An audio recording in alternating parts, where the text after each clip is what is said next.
আসসালামু আলাইকুম এভরিওয়ান। অনেকেই প্রশ্ন করছেন যে স্টুডেন্ট রিপোর্টসটা কিভাবে আমরা ডাউনলোড করব বা প্রিন্ট করব। অনেকে অনেক রকম স্টুডেন্ট রিপোর্টস লাগে, সেক্ষেত্রে আমরা আমার স্কুল ম্যানেজমেন্ট সিস্টেম সফটওয়্যারে কিছু ক্যাটাগরি বেসড স্টুডেন্ট রিপোর্টস আমরা ডাউনলোড করার অপশন রাখছি।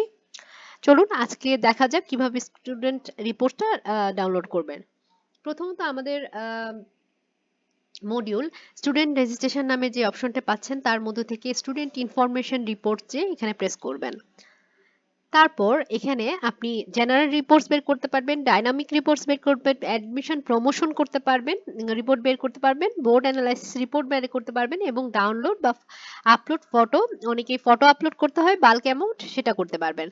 তো আজকে জেনারেল রিপোর্টস নিয়ে আমরা আলোচনা করি। আপনার রিপোর্টস লাগবে, সেক্ষেত্রে 2025 সাল সিলেক্ট করবেন।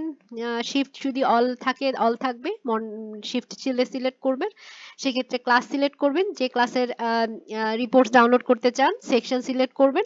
করার পর এখানে আপনি যদি গ্রুপ ওয়াইজ করতে চান 9-10 কলেজের সেকশনে, সেক্ষেত্রে গ্রুপ সিলেক্ট করবেন। যদি ক্যাটাগরিজ থাকে তাহলে ক্যাটাগরি সিলেক্ট করে নেবেন। তারপর আপনি আপনার জেন্ডারটা সিলেক্ট করে নেবেন যদি জেন্ডার প্রয়োজন হয়, অথবা অল জেন্ডারে রাখবেন। রাখার পরে রিলিজিয়নটা না আপনি করতে পারেন, শর্ট বাই রোল নাম্বার চাচ্ছেন বা নেম চাচ্ছেন সেটা। তো আপনি এখানে বিভিন্ন রকম রিপোর্ট বের করতে পারছেন, তার মধ্যে থেকে যে কোনো রিপোর্ট যদি আপনি বের করতে চান এক্সেল এবং পিডিএফ ডাউনলোড করে আপনি বের করতে পারবেন। সো এক্সেল রিপোর্ট বের করতে হলে আপনার এক্সেল রিপোর্টটা আপনার আপনার ফাইলে ডাউনলোড হয়ে যাবে ডাউনলোড ম্যানেজারে। সো আপনি ওটা ডাউনলোড করে আপনি আপনার মতো করে স্টুডেন্ট রিপোর্টটা বের করতে পারবেন। সো এই হচ্ছে ওভারঅল স্টুডেন্ট রিপোর্টস বের করার নিয়ম। আপনি ইজিলি খুব সহজেই আমাদের সফটওয়্যারের মাধ্যমে স্টুডেন্টদের রিপোর্টটা বের করতে পারছেন।